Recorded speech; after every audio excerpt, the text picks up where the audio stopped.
você, telespectador do programa Medicina Estética, agradecemos a audiência e desejamos um Feliz Natal e um próspero 2016. Nosso programa Medicina Estética tem como convidado hoje o Dr. Seráfico Júnior, urologista, que vai falar conosco sobre a campanha do Novembro Azul. Seráfico, o que é Novembro Azul? O Novembro Azul é uma campanha mundial, começou na Europa, a qual preconiza dar oportunidade de prevenção e diagnóstico do câncer de próstata. É uma campanha incorporada pela Sociedade Brasileira de Urologia, a Sociedade Americana e a Sociedade Europeia. Hoje já está na Ásia, é realmente uma campanha mundial e visa dar oportunidade à população que tem maior dificuldade de acesso ao diagnóstico e ter a oportunidade de diagnosticar precocemente o câncer de próstata. Seráfico, você acha que essas campanhas trazem um bom resultado? Veja, historicamente, o Novembro Azul, a gente consegue, por exemplo, dando o exemplo lá da nossa clínica, lá do IMIP, a gente tem uma média de 250 a 300 atendimentos e, historicamente, conseguimos dar um diagnóstico entre 10 e 15 casos. Ou seja, é uma campanha que realmente tem, estatisticamente, resultado e se replica mundo afora. E tem uma diferença de número de atendimento dos outros meses para o mês de novembro? Indubitavelmente, indubitavelmente. É uma época que a gente consegue dar, aqui na nível de Pernambuco, vários serviços públicos se reúnem geralmente no segundo ou terceiro sábado do mês de novembro e conseguimos, acho que o ano passado, inclusive teve no interior, chegamos próximos a 3.000 atendimentos, totalmente organizado pela Sociedade Brasileira de Urologia. Mas isso não se deve muito ao trabalho do médico em geral, não é? Mais pelo chamamento da mídia, né? Sem dúvida. Porque a gente sempre está pronto para atender qualquer caso que apareça, né? Sem dúvida, mas com a entrada da mídia televisiva, a mídia escrita, a mídia falada, cada vez mais a população, inclusive a população menos esclarecida, tenha procurado. Então é uma coisa assustadora a quantidade de pessoas que se conscientizam, que estão tendo procura por essa campanha. Seráfico, quem é que deve fazer um check-up prostático? Veja, isso é preconizado pela Organização Mundial de Saúde e é seguido pela maioria das sociedades urológicas mundiais. Todo homem, a partir de 45 anos, uma vez por ano. E quando tiver parente com câncer de próstata, de primeiro ou segundo grau, deve começar esse check-up a partir dos 40 anos de idade. Como é que é feito o diagnóstico e quais são os sintomas? Veja, o ideal é que não tenha sintoma nenhum. Você pode ter muita dificuldade para urinar, isso é um aumento benigno, e a nível de câncer de próstata, geralmente quando dá sintoma, a situação já não é boa. Então o ideal é que seja um homem sem sentir absolutamente nada. O diagnóstico é dado através de um exame sanguíneo chamado PSA, em alguns casos associado a um toque retal, que não é obrigatório a ser feito anualmente, dependendo das pessoas, do caso. E uma vez tendo a suspeita, se introduz um ultrassom, uma pequena entrada através do reto, faz algumas retiragens de fragmentos para dar o diagnóstico histopatológico. E esse diagnóstico, na maioria das vezes, é positivo, negativo? Quais seriam os percentuais assim, de benignidade, de malignidade e de nada, de nulidade de diagnóstico? Perfeito. O câncer de próstata é o segundo câncer mais comum no homem a partir dos 40 anos de idade. Só perdemos para o câncer de pele, que é visual, a gente vê a tumoração. Isso tem relação com a idade, quanto mais velho, mais chance de câncer de próstata. Não quer dizer que vai dar problema clínico. E tem muito a ver com o tamanho do PSA, com a quantidade de PSA. Isso existe estatísticas. Cada vez que vai se aumentando o nível precoce de PSA, quanto maior, mais risco. A partir de 10, o normal até 2,5, a partir de 10 é quando o risco de ser câncer é maior do que o risco de ser benigno. As raças, no caso, o branco, o amarelo, o preto, existe uma incidência maior em cima disso? Não existe uma característica de raça de proteção, asiático, branco, mamulengo. Existe no negro uma maior quantidade de câncer de próstata em relação à população branca, um pouco mais. O tamanho da próstata é variável de acordo com a raça, não? Não existe correlação, não. E nem uma correlação também com as tumorações? Não, você pode ter uma próstata de mais de 1 kg e ser benigna e pode ter uma próstata de tamanho completamente normal, praticamente impalpável e ser um câncer de próstata. Câncer maligno. Sem dúvida. Quais são as formas de tratamento para os tumores de próstata? Veja, existem várias. A mais utilizada no mundo, a prostatectomia radical, que hoje ela é feita principalmente por meio laparoscópico ou através de um robô chama-se Da Vinci, é uma cirurgia robótica. Existe também a radioterapia, ela pode ser feita por fora, e existe um implante de cimentos pelo reto, e nos últimos anos vem crescendo em casos que não são tão graves, PSA até 10, Gleason até 6, que é uma característica celular, e um número de fragmentos que não seja tão grande. Existe uma nova modalidade chamada Active Surveillance, que é um acompanhamento semestral do exame de sangue e uma biópsia anual. E se esses caracteres não forem aumentados, vários pacientes com câncer de próstata podem ser só acompanhados, sem tratamento. Onde é que se pode fazer um check-up prostático aqui em Recife?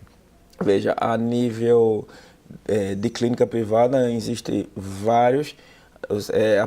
Vocês podem procurar no www.copeuro.com.br, que é uma cooperativa que tem 90% dos urologistas de Pernambuco, ou digitar o nome de urologista Recife, urologista Pernambuco, e vai aparecer uma lista com vários profissionais.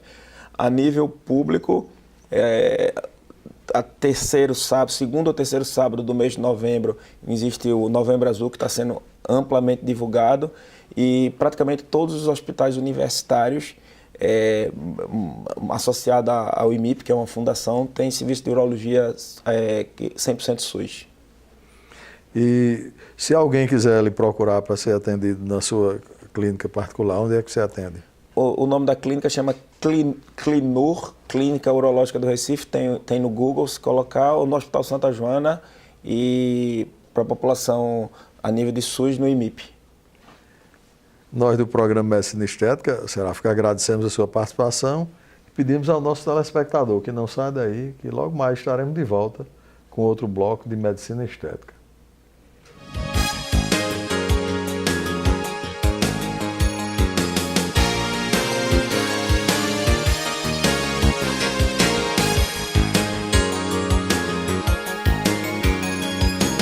Você, telespectador do programa Medicina Estética, agradecemos a audiência e desejamos um Feliz Natal e um próspero 2016.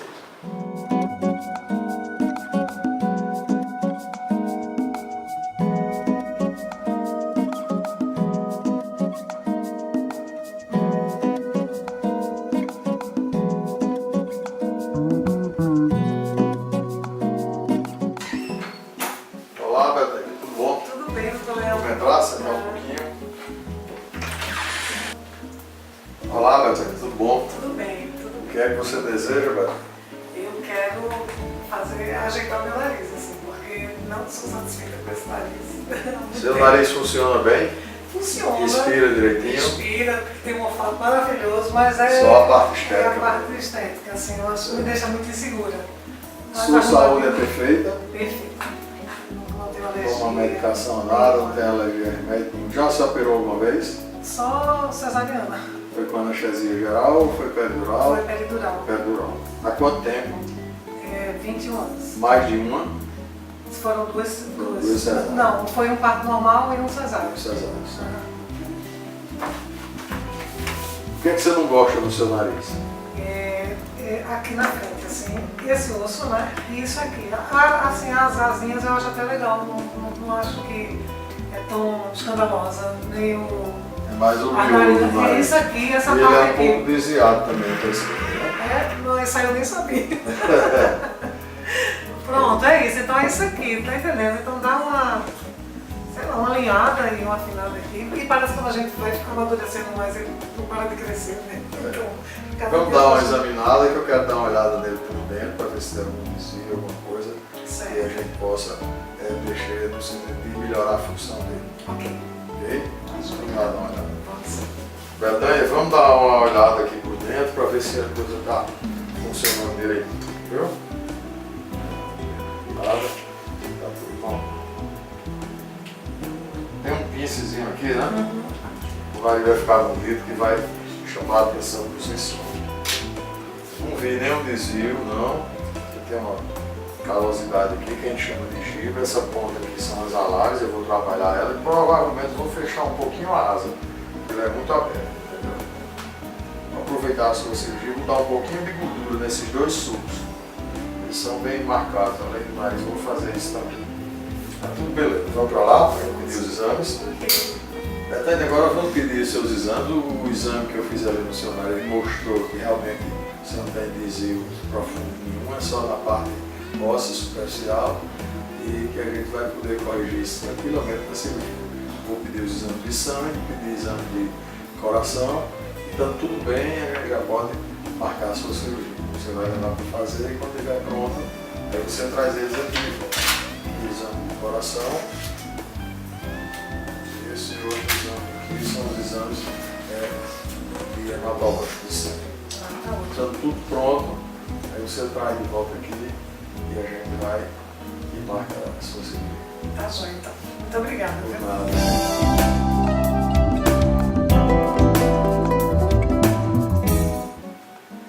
Ok, e aí, Tudo Betânia? bem. Trouxe os exames? Trouxe. Vamos dar uma olhada, ver se está Vamos tudo sim, para ver se está direitinho. tudo bem. Tranquilo. Tanto parecer cardiológico como os exames de sangue, tá tudo bem. Isso aqui.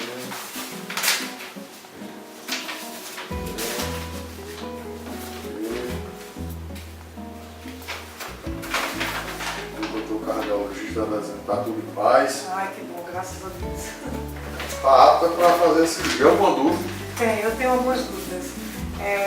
Com relação à recuperação, quanto tempo eu vou poder voltar a trabalhar? Quanto tempo eu vou poder voltar a malhar? Como é seu trabalho? Meu trabalho é na frente do computador, né? Que eu sou jornalista e também assim com produção. Na parte externa também? Também um pouco. Essa parte interna você pode voltar a trabalhar até em 3 ou 4 dias. Vai trabalhar, ainda vai ter uma imobilização do seu nariz, é uma espécie de gesso, é um plásticozinho que vai ficar uma semana. Depois mais 3 dias com um esparadrapo toda a pele, que você vai tirar depois do 10º dia, já vai ficar sem nada.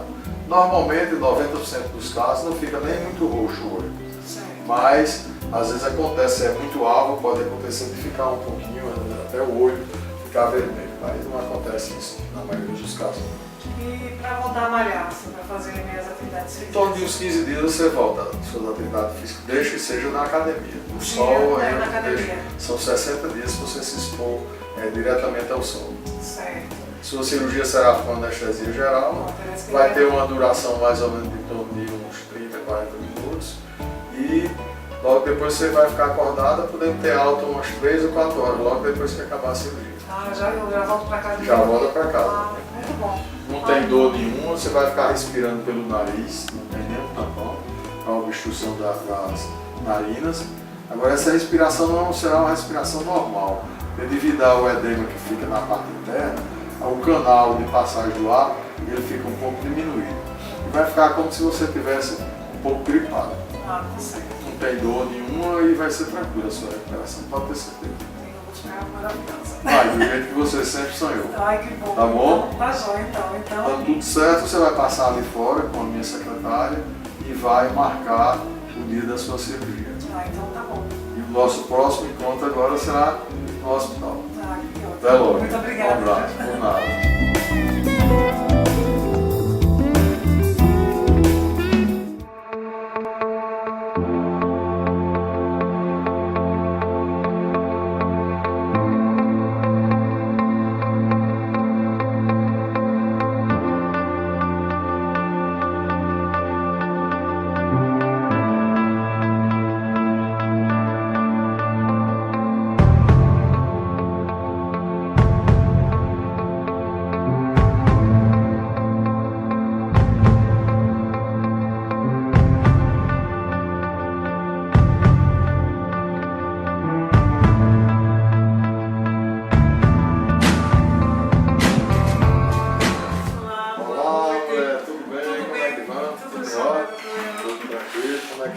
Quanto tempo hoje? Um mês já? Um mês. Olha. E aí, como é que você tá? Tô bem, tá tudo assim, caminhando. Tá indo direitinho? Tá indo direitinho. Ainda tá inchadinho, chega a tá brilhando, né? Tá, e assim, eu tenho algumas dúvidas, assim, tá com olheira, é isso? Todos os preenchimentos? Gostei. Não tá com olheira, não. Ainda tá um pouco arroxeado, né? Isso aí vai desaparecer. Isso desaparece. Pronto. Mas a expressão do olho já tá outra, né? Você já pode, se quiser, até se pintar. Pode? Ai, que bom. O Bom, nariz aqui ainda tá com muita edema. tentar. O nariz nariz, tá? Tá brilhando. Aí me diga uma coisa, eu uso óculos para trabalhar, isso interfere, eu Um tenho que pouquinho, fazer tá botando já, né? Estou botando, Por porque isso que não ele tem tá como... ainda prendendo um pouco. Mas vai ainda até que desaparece. Ah, é? Pronto, assim, eu vou botar uma armação mais Mais leve. leve. Ficou mais nova aí, uns 10 anos. Oh, coisa boa. Rejuvenesceu mesmo. Coisa boa. Muito bom. Tranquilo. O nariz, assim, que eu acho que dentro, eu tô achando que fica inchadinho mesmo. É, tá? inchado e cheio de casquinhas. Sim, Né? é. Com o Mas- tempo elas vão sair, porque a cicatriz dele quase todas são internas. Ah, tá. Ela vai melhorando até que desaparece por completo. Então continuo usando Usando o sorinho, você ainda está um pouco fanhosa, Sim. porque essa inchação interna faz com que o ar ainda não passe como vai passar normalmente. Ah, tá certo. Entendeu? E eu acho que tem um pouquinho. Vai tirar. Ah, Viu? legal. Tá bom? Tá joia. Tá, só. Então, Muito obrigada, viu? nada. A mina vai tirar o ponto ali. Quando for daqui mais uns 30 dias, eu quero ver de novo. Ah, Viu? tá bom. Tá joia. O nariz ele desincha, leva uns 2 anos para desinchar completamente. Mas com uns 2 meses já fica mais ou menos parecido com o que vai ficar. Então, estou certo? muito feliz, estou muito feliz. Beleza. Muitos elogios.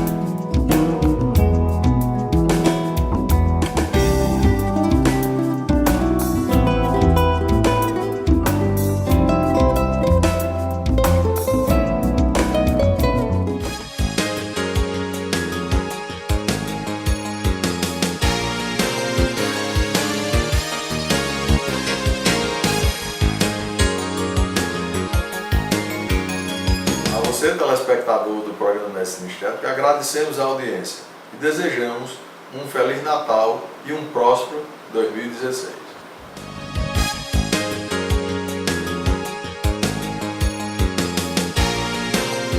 Hoje nós vamos falar sobre rinoplastia, que, vamos dizer assim, é a mãe da cirurgia plástica. A rinoplastia foi, vamos dizer, a cirurgia preconizada pelos indianos com retalhos médio-frontais, onde, no caso, as mulheres adúlteras eram penalizadas e, para marcar as mulheres dentro da sociedade, o que é que se fazia? Cortava os narizes das mulheres para elas ficarem marcadas pelo resto da vida. Então, alguns cirurgiões começaram a fazer uma maneira de esconder esse nariz cortado, até pela náusea que as outras pessoas tinham, faziam retalhos frontais. E daí se começou a fazer a cirurgia de nariz, com os fins de reconstrução. E hoje, a cirurgia de nariz ela é feita também com fins de estética, além de você ter fins de reparação, quando o paciente respira mal e precisa de uma correção na parte septal feita pelo otorrino. Também nós fazemos a parte, vamos dizer, estética da cirurgia. A rinoplastia é, assim, a mãe da cirurgia plástica no sentido de refinamento, no sentido de a gente ter um resultado mais palpável. Então, a rinoplastia é uma cirurgia simples de execução, pode ser feita tanto de modo aberto como fechado. A gente tem a exorrino, geralmente se faz ou em rinoplastias secundárias, quando a gente opera o nariz pela segunda vez, ou em narizes que são bastante, vamos dizer assim, abaulados, tipo narizes negroides. E tem a rinoplastia fechada, a famosa rinoplastia de Joseph, o pai da rinoplastia moderna, um alemão que preconizou praticamente todas essas técnicas que a gente tem da rinoplastia fechada. E também tem-se a rinoplastia aberta. É uma cirurgia que se deve ter muitos detalhes, porque às vezes 1 milímetro de diferença faz com que seja aparente. Afinal de contas, aqui no país, a gente não usa burca. Então, todo mundo, quando opera uma mama ou uma barriga, pode usar uma roupa, ninguém vai ver. Mas o nariz não, você tem que expô-lo.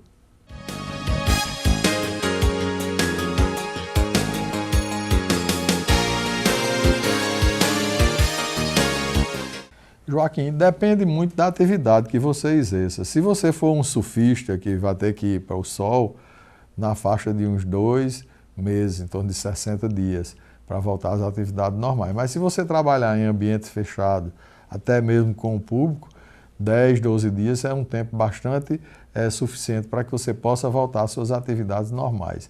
Desde que não vá para o meio de multidões, para não levar pancada, porque vamos dizer assim, a calificação da fratura do nariz, ela leva em torno de uns 30 a 45 dias para se processar completamente. Então, é arriscado você se expor em ambientes de muita gente e levar uma pancada, para que não haja, vamos dizer assim, um refraturamento do nariz.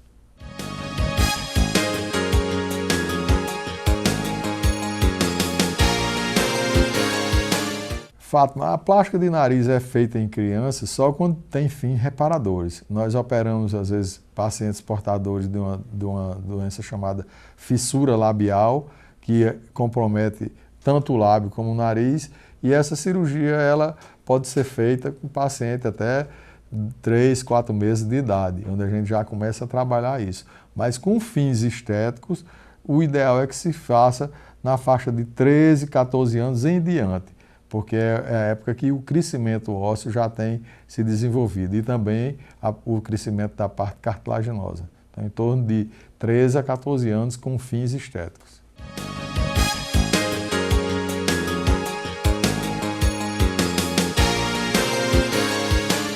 Maria, qualquer intervenção invasiva onde nós fazemos cicatrizes, essa cicatriz ela não apaga mais nunca. Na cirurgia de nariz, quando se pratica a técnica endonasal, as cicatrizes elas são escondidas todas por dentro do nariz, a não ser quando o paciente é portador de uma asa nasal muito avantajada, é onde a gente tem que fazer ressecção. Então, pequenas cicatrizes que são, vamos dizer assim, disfarçadas na laterais do nariz, elas têm que ter.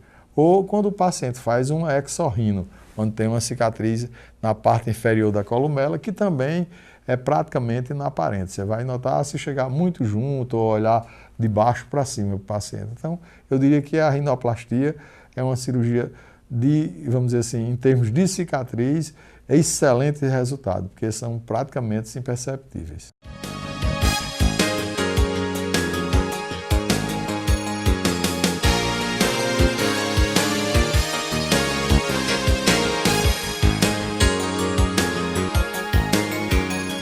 A cirurgia de dermolipectomia abdominal foi inicialmente preconizada para tratamento de hérnias. O paciente tinha alguma hérnia incisional, alguma coisa, e a pele fazia aquela distensão e era preciso que se tirasse esse excesso de pele e de gordura. E depois se passou a usar também com fins estéticos. Então, as pacientes grandes múltiplas quer dizer, mulheres que têm muitos filhos, tinham aquela dilatação da musculatura abdominal que ficava afastada e com o tempo aquilo ali ia fazendo como se fossem verdadeiras eventrações, um abdômen avental, fazer assaduras na região do púbis e se começou a fazer a cirurgia, geralmente a cirurgia era feita em âncora, feita uma incisão assim que a gente chama flor de lis e embaixo terminava a cirurgia fazendo como um T deitado. E à medida que a cirurgia foi evoluindo, se passou a diminuir o tamanho das cicatrizes, se passou a usar cicatrizes menores, o uso de lipoaspiração nas partes laterais, um descolamento menor e principalmente o trabalho da musculatura, no sentido de fazer com que essa musculatura que foi deformada com a gestação, na maioria das vezes, a mulher quando vai ter menino, o que acontece? A barriga vai crescendo lentamente e aquilo ali vai distendendo a musculatura do reto abdominal, que ela é unida aqui na frente, na linha do umbigo, ela vai afastando, vai afastando, vai afastando. E depois vamos dizer assim, que a paciente tem o menino que pare, ela não volta mais ao normal. E é preciso que se faça um descolamento e por baixo se reaproxime toda essa musculatura para dar uma nova tonicidade. É uma cirurgia que deve ser feita, vamos dizer assim, depois que a mulher tiver todo o seu planejamento familiar completado. Porque se tiver uma outra gestação, provavelmente isso vai voltar ao lugar anterior. Então a dermolipectomia é uma cirurgia onde a gente tira o excesso de pele e reposiciona a musculatura do abdômen.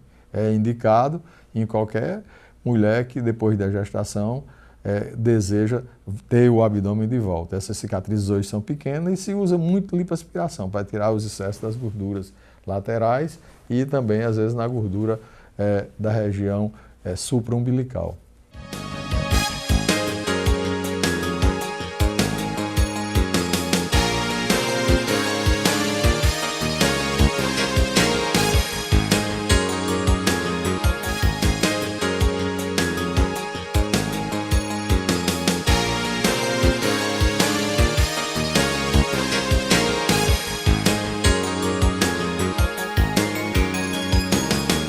A cirurgia de abdômen, Márcia, por ser uma cirurgia que requer um descolamento grande e tem uma incisão grande também, e a gente precisa fazer uma tração, ela necessita que essa cicatriz tenha um repouso grande. Por exemplo, existe uma diferença muito grande entre a cicatriz da cesariana e a cicatriz da plástica de abdômen. Na cesariana, o menino sai, então fica aquela pele sobrando e não vai ter nenhuma tensão. Já na plástica de barriga, não, a gente vai tracionar para que essa barriga ela fique bem batida, fique esguia. Então, é necessário um repouso, por exemplo, para dirigir, para fazer ginástica na faixa de uns 60 a 90 dias, a depender do caso de cada pessoa. Então, é uma cirurgia que requer um repouso grande. Talvez dentro da cirurgia plástica seja a cirurgia que requer um repouso maior.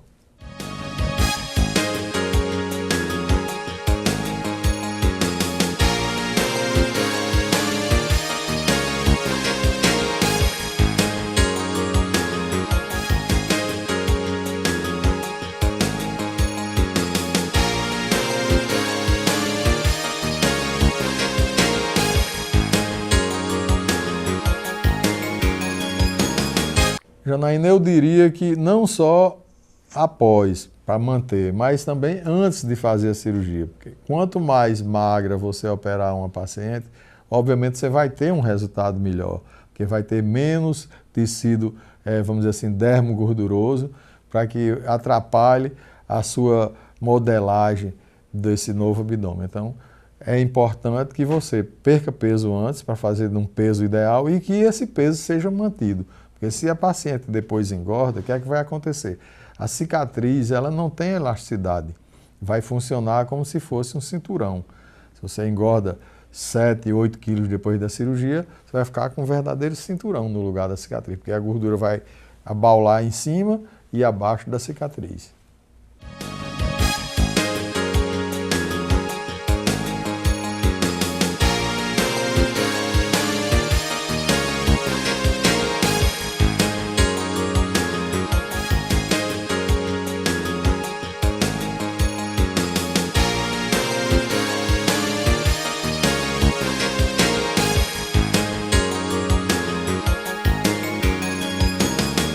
Francisco, a gente teria, no caso, duas chances. Uma, se o paciente relaxar no sentido de não fazer seus exercícios, de continuar uma alimentação inadequada, isso, obviamente, vai fazer com que esse abdômen abaule uma outra vez.